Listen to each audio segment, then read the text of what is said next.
My name is Elodie Hayes. On the day I said goodbye to my parents at a rain-soaked cemetery in Vermont, my husband, Mason, stood beside the two caskets, held my hand, and said, "I want a divorce. You have nothing left for me to stay." Not a second of hesitation, not a single tear, just his wedding ring, removed and dropped coldly into my palm. 8 years of marriage ended in 8 words, drowned beneath the sound of dirt thudding onto the coffins of the people who gave me life. Have you ever been abandoned by the person you loved most at the lowest moment of your life? If you felt that before, leave a comment below. And don't forget to like and subscribe to the channel to follow the rest of this story, where betrayal is only the beginning. Because Mason thought I had lost everything, he had no idea I was holding a secret that could take down the very empire he was trying to steal. I returned to the penthouse close to midnight. The city below still glowed, traffic drifting by like streaks of light, but the place I used to call home was silent. The door was unlocked. I pushed open the thick glass panel and stepped in. The scent of Mason's usual peppermint oil still lingered in the air, but now it didn't feel comforting. It made me nauseous. He was sitting in the middle of the living room, red wine in hand, as if nothing had happened.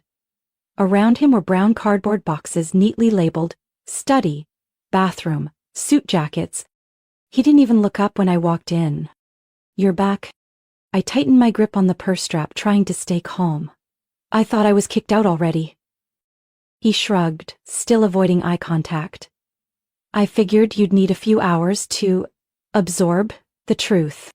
I walked toward the kitchen island, staring at my own reflection in the stainless steel fridge door. "So, it was all about the money?" I asked, my voice rough. Mason set his glass down and finally looked up. His face felt like a stranger's now. "Not the money," he said, his tone unnervingly calm. "It's about position. Voice in the industry. You're the only daughter of Charles Wainwright. You're the key to doors other people spend decades knocking on." I stared at him. "Did you ever love me?" In that moment, I wanted to believe there had been something real during those 8 years. Even a small piece. Mason tilted his head as if weighing the question like a lawyer prepping an argument in court. "Didn't need to," he said bluntly. "Loving you wasn't part of the plan. You had to believe it. You promised you'd always protect me. And you promised you'd never doubt me." Mason stood, brushing lint from his gray blazer sleeve. "We both broke our vows. No one can stay in character forever." I had nothing left to say to someone like that. Instead, I pulled an old envelope from my coat pocket, its paper edges slightly yellowed. "Do you recognize this?" I held it up. Mason squinted. "What is it?" "My father sent it before he died. A cemetery staffer handed it to me after the service. It's his handwriting." I didn't know what compelled me to show Mason the letter. Maybe some last instinct to see a real reaction. But he only scoffed. "Elodie, if he left anything valuable, my lawyer would already know. The will was empty. The publishing house is going under. You need to accept that." I unfolded the letter. The paper was neatly creased, containing only a short handwritten line and a small ink-drawn map. "If you're reading this, it means we didn't get to speak one last time. Go to the place I once called our second home. Find what was never printed." Beneath that was a simple sketch. A forest, a small house, and the words, "Red Bird, 1987. "What the hell is that?" Mason stepped closer, frowning. I folded the letter back and slid it into my pocket. "None of your business. Wainwright Books was your father's company. You think I don't have a right to know?" "No." "And my father left what he wanted, to who he trusted."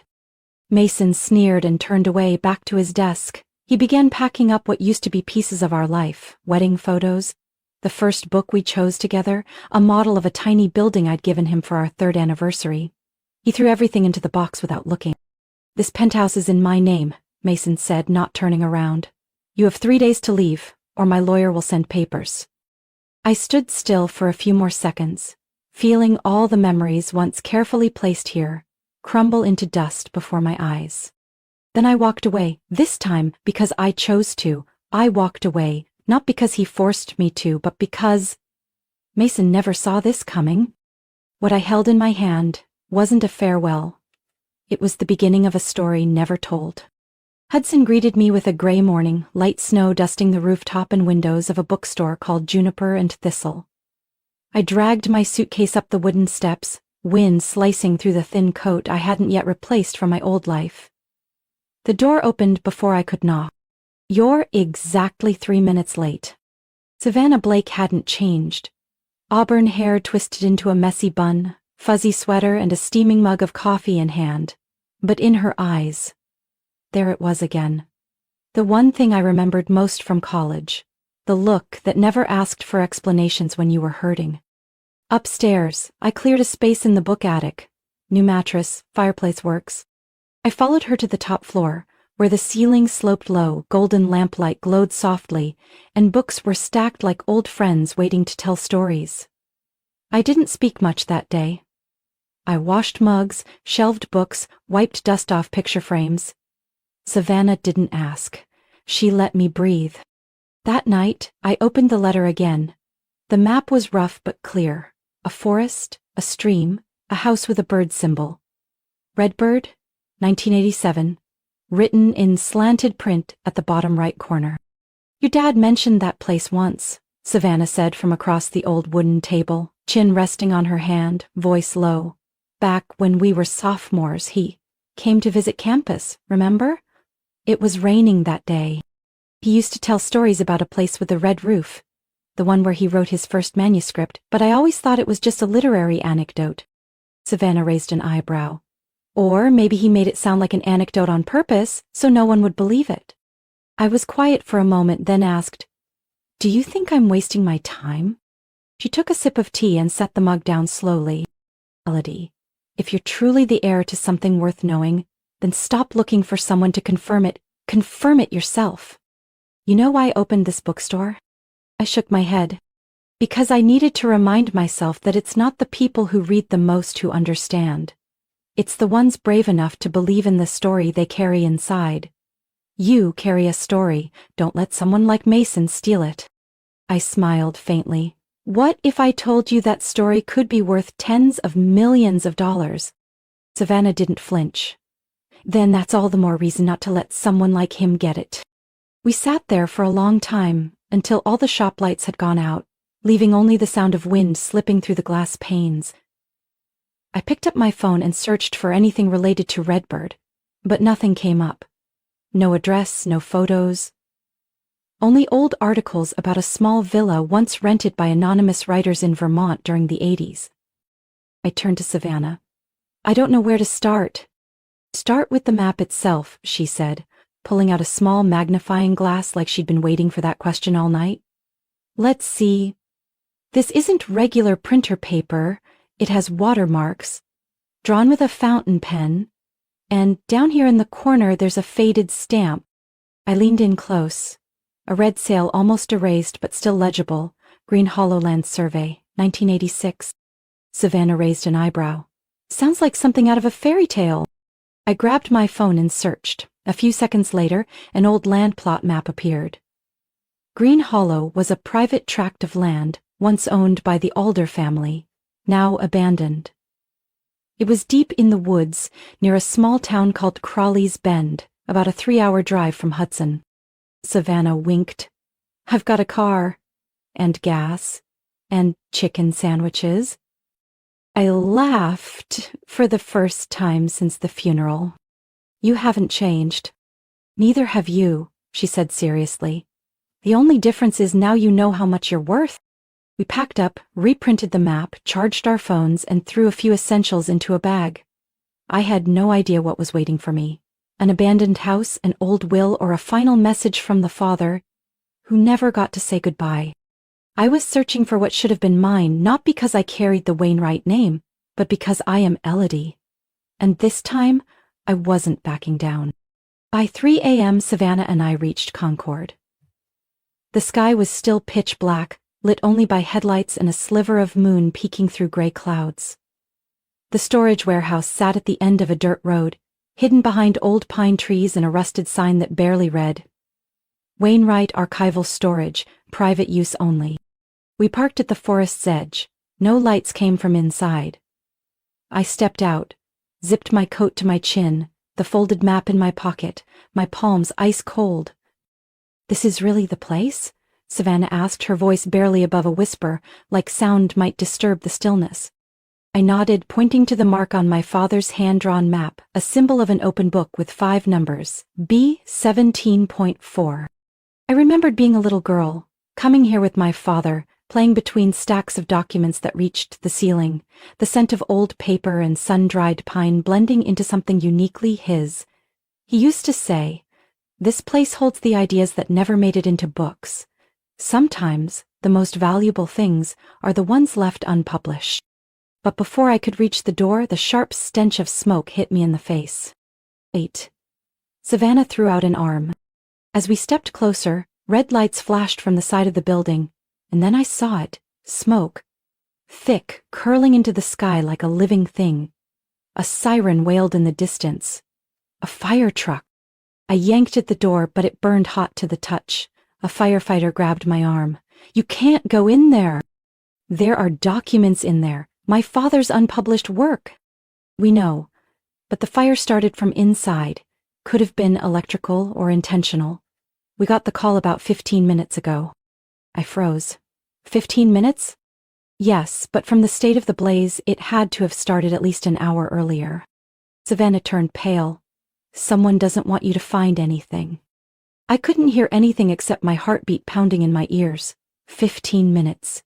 If Savannah and I hadn't stopped for gas, we might have gotten here sooner. We might have seen who it was. I stepped back, hands trembling. A metal cabinet near the entrance had fallen, half charred, half intact. I slipped through the narrow space, eyes scanning the cooling ashes. On the floor, beside a pile of burned books, a torn piece of stiff paper, like something ripped from a frame. I bent down, my hands shaking, and picked it up. A puzzle piece. A fragment from an old frame, with handwriting on the back. Redbird Cottage, 1963, Lakeview Route. I handed it to Savannah. She stared at the handwriting. "This isn't your father's. It's my mother's." So she knew about the cottage, maybe more than just knew. Another firefighter approached. "We'll investigate, but this fire? It doesn't look like an accident. There are traces of accelerant in 3 separate areas." 3 areas? I looked up at the warehouse.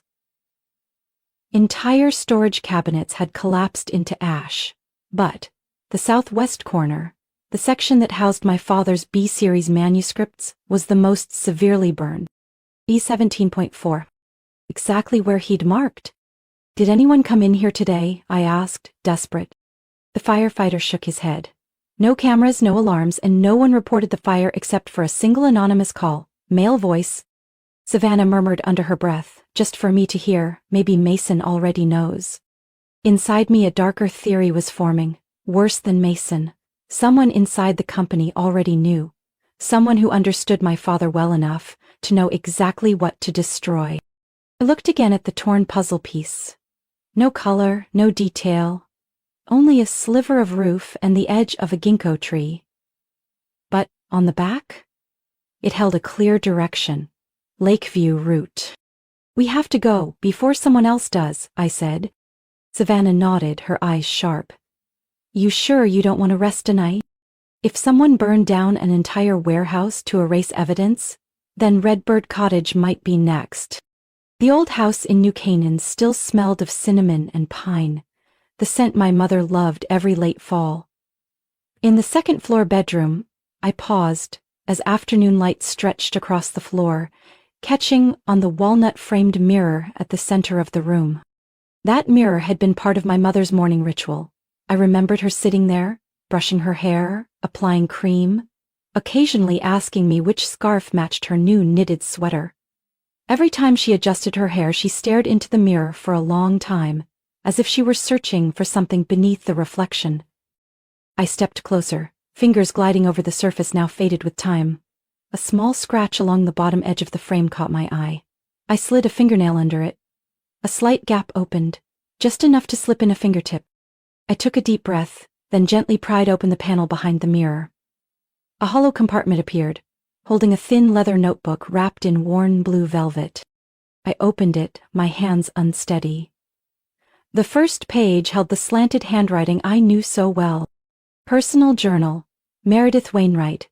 Not to keep, but to record. For my child. In case one day you need it. I sat down on the floor, back against the bed, eyes slowly scanning each line of my mother's handwriting. April, that year. Your father wants to hold on to Wainwright books at all costs, but they're applying pressure. Gideon Marks is back. He didn't say much, but his eyes haven't changed, still the gaze of a man who refuses to lose. Melody knows nothing, and we want to keep it that way. But if things go wrong, at least she needs the chance to choose right, not be blinded by numbers and promises. The next page was fragmented, like she had written while watching, hiding. They offered to buy the rights to the Black Edition, the unpublished collection. It all belongs to Charles. But Gideon knows about it. I overheard a call. He's negotiating with a German publisher planning to use the rights in exchange for a stake. I warned Charles, but he didn't believe Gideon would go that far. I did. Those eyes don't know how to retreat. If something happens to your father or me, find the cabin. Redbird knows. Don't trust the ones who once shared your table, who toasted with you.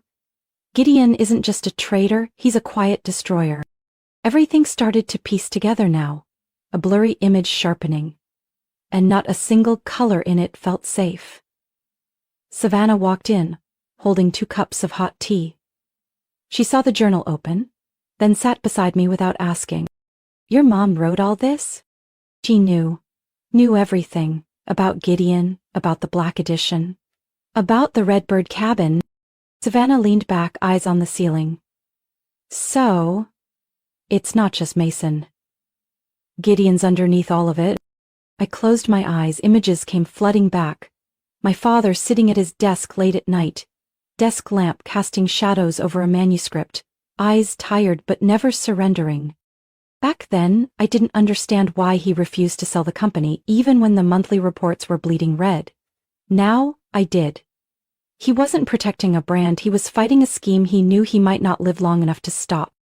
What is Redbird, Elle? Savannah asked softly. I looked down at the page. Redbird, always capitalized, always followed by a period like a silent password. Maybe a person, I said, or the name of the place, the cabin, or maybe something my mom wanted me to understand once I was ready.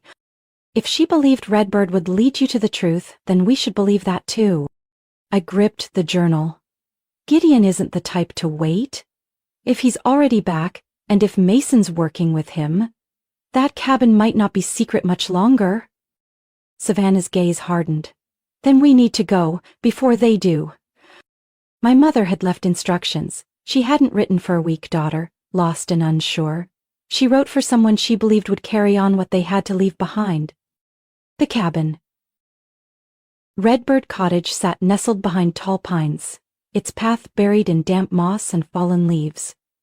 Wind slipped through the broken rooftop, making the old beams creak like the breath of the past. Savannah killed the engine. You're sure this is it? A long time ago, I whispered. My parents called this place the untouched corner. Like the world stopped at the edge of those woods. Savannah glanced around. We should go in before it gets dark. The door wasn't locked. The hinges sagged, but a gentle push opened it. No signs of recent entry. I stepped in, heart pounding as the first light spilled across a dust-covered living room.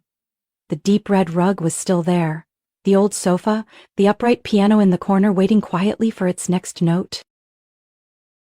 We moved through each room, the study, the bedroom, the small kitchen with chestnut cabinets. The air felt frozen, like the place had been sealed since some distant summer. The attic was exactly as I remembered it, low ceiling, arched window, and an old chest draped with a cream lace cloth. But I wasn't here for memories. Behind the short bookshelf, one floorboard was slightly off color. I knelt down, pried it gently. Beneath was a dark wooden box, no lock. Only 2 faintly carved initials, E.H. and M.H.W. I didn't need to ask Savannah. I opened the lid. Inside was a thick envelope sealed with red wax, a small silver USB, and a short handwritten letter. I took out the letter and unfolded it carefully. My dearest Elodie. If you're reading this, it means your parents are no longer with you in the way you've always known. But we're still here. In every word, every decision we made to protect you. Inside this envelope is a private will, entirely separate from the company's legal structure. Your father kept the rights to the Black Edition, the collection of unpublished manuscripts, and has granted full authority to you, Elodie Hayes, the only person he believed could protect its true value. I gripping the page. Savannah quietly sat down beside me, saying nothing, not reacting. She let me go on. The USB contained a video my father recorded 3 months ago, after Gideon Marks resurfaced. He wasn't sure if Gideon was acting alone, but his instincts told him someone inside had joined him. And that person might be Mason. If true, then my father's greatest fear was playing out. They would try to legally acquire the company, then sell the publishing rights to a foreign conglomerate, erasing our family's literary legacy in 1 generation. I gasped, letting the letter fall, reaching for the USB. Savannah, did you bring your laptop? She opened her bag and pulled out a fully charged device. I plugged in the USB. The screen turned black, then slowly focused. My father, sitting at his home desk wearing a white shirt, eyes staring straight into the camera. My daughter, he began, voice low, if you're watching this, it means I didn't get to say this in person. And it also means you're standing at a crossroads you didn't choose, but have to walk through. My throat tightened. My eyes stung. Gideon Marks is a fox. But he's not working alone. He needs an inside hand. To leak information, to erode trust within the company, to reshape ownership. Mason, your husband, once came to me proposing we expand Wainwright Books internationally. I declined. The next day, I got a call from Gideon. That wasn't a coincidence. My father paused, his eyes flickered with a tremble. I don't have absolute proof, but every thread points to one thing. They want the Black Edition. And they're willing to do whatever it takes to get it. Savannah glanced at me, her expression tense. I didn't look away from the screen. I moved those rights out of the company long ago. They're held in a personal trust, not listed anywhere on corporate records. They won't find them. Unless you give up. He looked directly at me, eyes deeper than I remembered. Never sign anything under pressure. Never hand over something you don't fully understand. And never let them steal what we left for you, not just assets, but meaning. The video stopped. Part of me wanted to collapse. He had felt so near yet so far. But another part, stronger, was waking up inside me like a rising tide. Savannah broke the silence. Do you realize what this means? She said, serious. If Mason is negotiating a buyout, he has no idea the Black Edition is outside the system. He thinks it's part of the shared assets. And if he finds out the truth, he'll do everything he can to claim it or destroy it. Savannah closed the laptop. So what's the next move? I took the sealed will and USB in hand and looked around the cabin, my parents' secret fortress. We protect what's left, but first, we need Mason to believe I still don't know a thing. You're gonna play the heartbroken wife again? Just once more, until I know for sure who's really pulling the strings. The attic above the Juniper and Thistle bookstore had now become the operations room for a plan my mother, if she were still alive, would have called a war of words. Savannah sat at the old painted wooden desk, eyes fixed on the laptop screen while I ran a final check on the encrypted files. The scanned proof of Black Edition ownership, the video my father recorded before his death, and the audio of Mason's conversation with Gideon. All neatly packaged in a folder titled, For the Real Stakeholder. All right, the email account's set, Savannah said, fingers tapping the keyboard. Sender name, redbird.inquiry@protonmail.com. No IP trace, no location tracking. They won't be able to find us. My eyes stayed locked on the USB plugged into the side of the laptop. I want this to go to every board member, not to beg, but so they can't say they didn't know. Are you ready? Once we hit send, there's no taking it back. Send it. A soft ping sounded. Something irreversible had been set in motion. 30 minutes later, anonymous emails began arriving in each board member's inbox. To those who still care about the true value of Wainwright Books, This is what you weren't told in the last meeting. At the same time, I opened my phone and scrolled through the business news. Mason's face was everywhere. CNBC, New York Times Business, even an exclusive interview in The Atlantic with a smug headline. From lawyer to CEO, Mason Hayes and the $80 million deal, redefining American publishing. I clicked play on the video. In a sleek conference room, Mason leaned back in his perfectly tailored gray suit, chin tilted slightly, the kind of angle he knew made him look confident. We're undergoing a full restructuring to lead Wainwright Books into the global era. No longer confined to print, we're expanding into digital platforms and partnering with top publishers across Europe. The reporter asked, there are rumors that an unreleased intellectual property known as the Black Edition will be central to this deal. Can you confirm? Mason smiled, leaning slightly forward. I won't comment on assets that haven't been formally audited, but we're committed to leveraging every viable resource to deliver maximum value to our shareholders. I stopped the video. What do you see? Savannah asked. I see that he knows where I am, I said slowly. Not physically, but he knows. He's seized every mainstream channel. He thinks no one's bold enough to challenge him out in the open right now. Savannah frowned. So what do we do? I turned to her. We don't fight in the noise, we step aside. I picked up my phone and opened my contacts. Scrolled down to a name I hadn't touched in 3 years. Louise Prescott.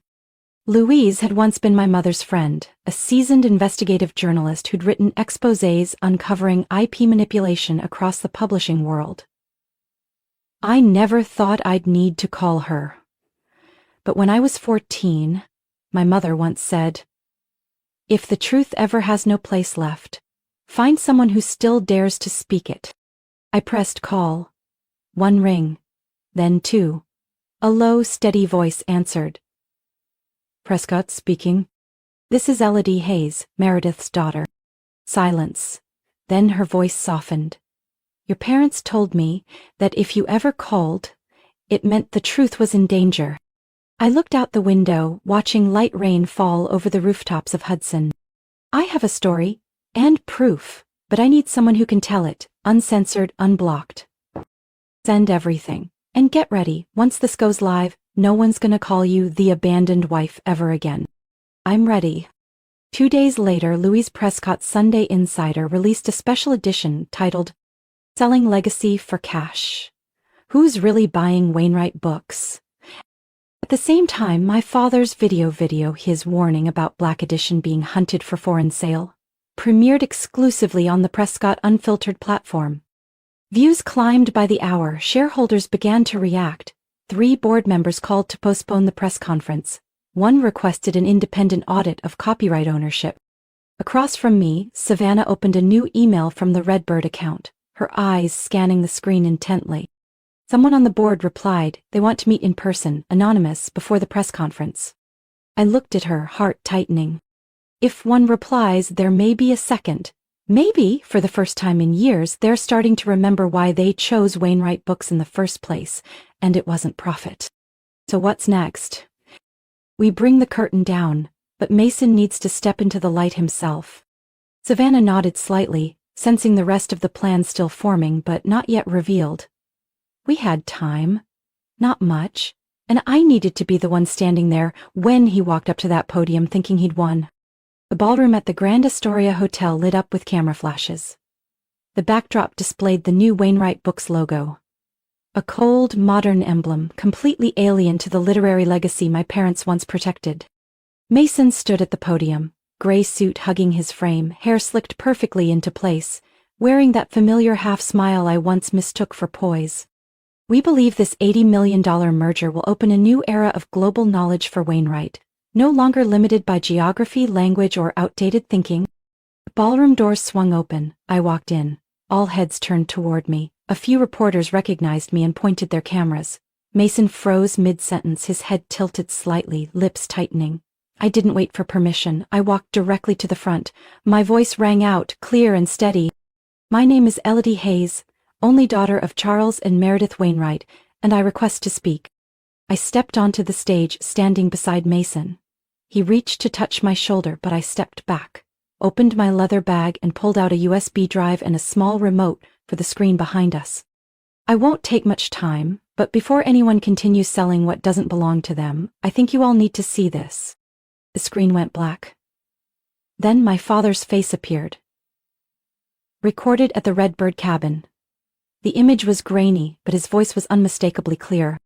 I, Charles Wainwright, confirm that the Black Edition is personal property, not under the company's management portfolio, and is legally entrusted in full to my daughter, Elodie Hayes. Any attempt to use, sell, or collaborate involving this collection without Elodie's written consent is an act of infringement. Whispers broke out across the room. I continued. Along with this video, I submit the official independent trust records confirming all copyrights under the Black Edition have been registered in my name, Elodie Hayes, since 2019. These documents are notarized by the law office of Prescott & Finch. An assistant rushed up with a handheld mic. I took it. And finally, to help you understand why someone would want to quietly sell these rights abroad without board approval, please listen to the following audio. I pressed play. Mason's voice came through cold and unmistakably clear. She's nothing without the Wainwright name. And I'll take everything, every copyright, every share. Then I'll watch her walk away with nothing. Just like she came in. Silence fell over the room. One board member stood up. I move to immediately suspend Mr. Hayes' executive authority and request an emergency board meeting. Sounds of agreement echoed from several sides. The moderator stepped forward, quickly announcing the press conference would be concluded due to internal matters. I stepped down from the podium, walking past Mason. He looked at me, eyes bloodshot like a man cornered. Elodie, you don't know what you're doing, he hissed through clenched teeth. You're wrong, Mason. This time I know exactly what I'm doing. That night, I returned to the attic in Hudson, exhausted and strangely at peace. Savannah wasn't there. I figured she was at the bookstore, probably setting up wine and popcorn like she always did after a battle. I walked into the room, pulled off my shoes when my phone buzzed. A message. No sender name, just a photo. Savannah. Her hands were tied. Duct tape across her mouth. Her eyes filled with fear. Behind her, a cement wall. A cold yellow light from a low ceiling. Like a basement. Then a single line of text. If you want her alive, don't open your mouth again. My hands shook violently. I staggered back, almost dropping the phone. My mind spun. Who did this? Mason? Gideon? Or someone I hadn't seen yet? I lowered myself onto the bed, forcing steady breaths. No panic. No rash moves. I had to think like my father would. Fast, precise, with emotion in check. I opened my laptop. Accessed the bookstore's security cameras. Installed last year by Savannah after a rare book theft. Maybe I'd catch something. But the system read, connection lost since 7:17 p.m. Right after the press conference ended. They had been waiting. I stared at the screen, then looked at the leather bag still sitting on the corner table, where I'd kept the original will and the backup. USB. Savannah was the one person I trusted completely, and now she was tied up somewhere, gagged and scared. Because she helped me tell the truth. I bowed my head, fists clenched. They thought I'd stay silent out of fear of losing the last person I had left? No, I would find her. But this time, I wouldn't step into the light again. I'd walk through the shadows. Like someone they never expected to fear. The call came before midnight. A blocked number, no ringtone, a soft buzz. I sat up in the dark, hands trembling slightly as I lifted the phone to my ear. If you want your friend to live, the male voice said, calm and cold. Don't give the USB to the FBI. Don't hand it to anyone, and don't try to be clever. We know you spoke to the press, and we know you've made copies, but if any more content goes public, what you'll get next won't be a photo, it'll be video. I want proof Savannah is alive. The line went dead. 5 minutes later, a short clip came through by text. Savannah, tied tightly to a metal chair, wrists bruised, lips cracked. A dim light glowed from behind her, casting long, twisted shadows. But she was alive. The next morning, I went alone to the meeting point, an abandoned warehouse on the Jersey City docks.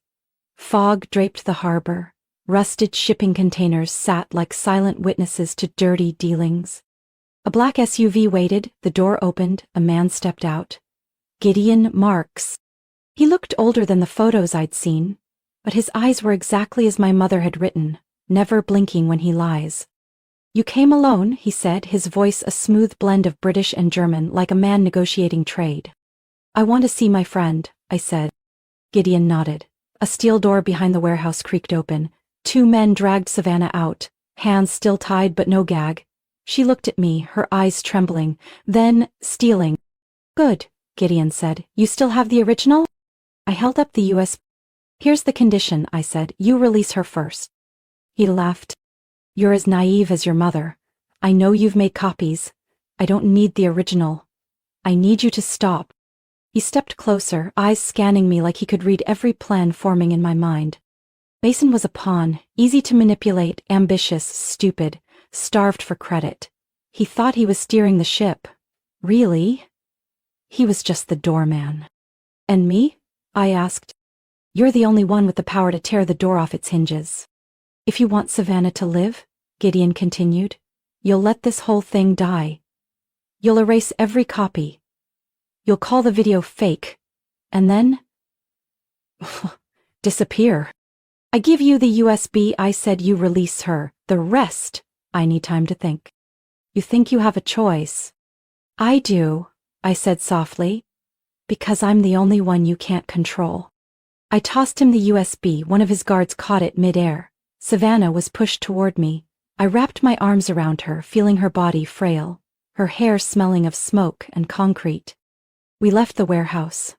On the drive back, Savannah fell asleep in the passenger seat, drained. I kept driving, empty inside, but with my hand resting on my phone. 1 hour before I left the house, I had already sent a full copy of the USB files to Louise Prescott, the investigative journalist my mother once trusted. Attached was a single instruction.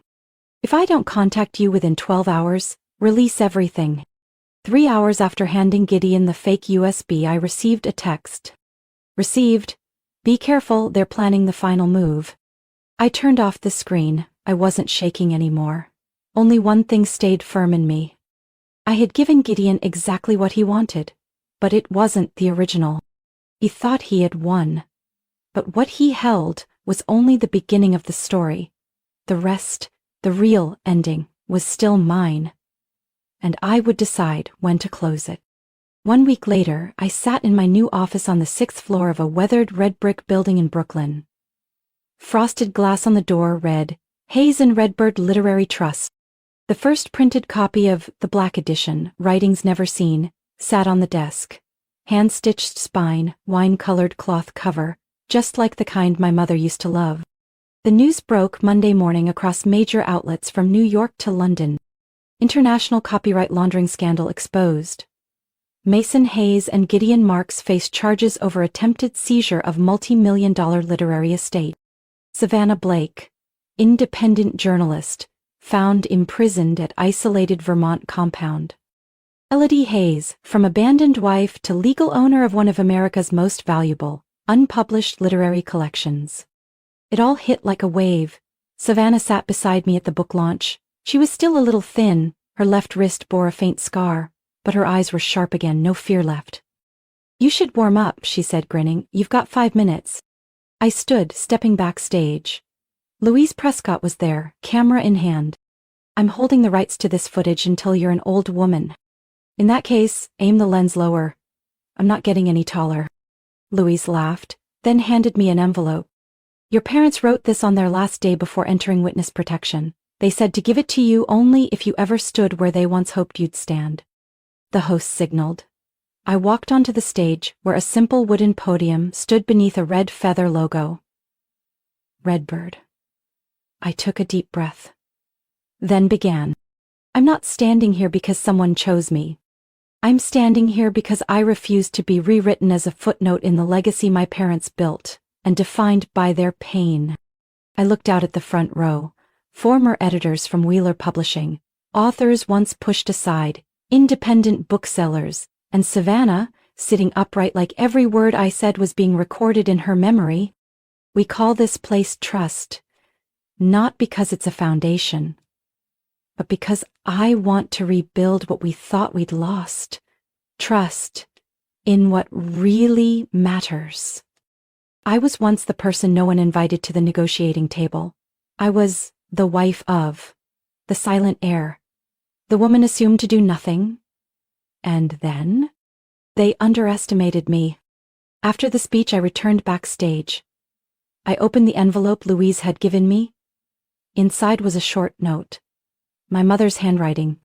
You're holding this, it means we didn't protect you enough, but you protected yourself. Red Bird isn't a place, it's you. The name you chose out of the ashes. The one they never saw coming. I folded the note, tucked it carefully into my pocket. A young staffer approached, handing me the first finished copy of the book, her hands trembling with emotion.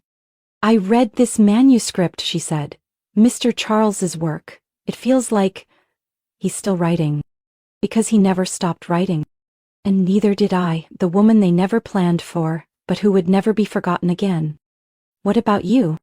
Have you ever stood in front of a truth that forced you to choose between justice and loyalty? Would you stay silent to protect someone you love, or speak out, knowing the price? Share your thoughts in the comments below. Because sometimes all it takes is one story like yours to give someone the courage to step out of the dark. And if this story touched something deep inside you, hit follow to never miss the next powerful journey through family, betrayal, and how we learn to stand on our own. I'll see you in the next story, where sometimes the truth isn't what we fear, but the only thing that sets us free.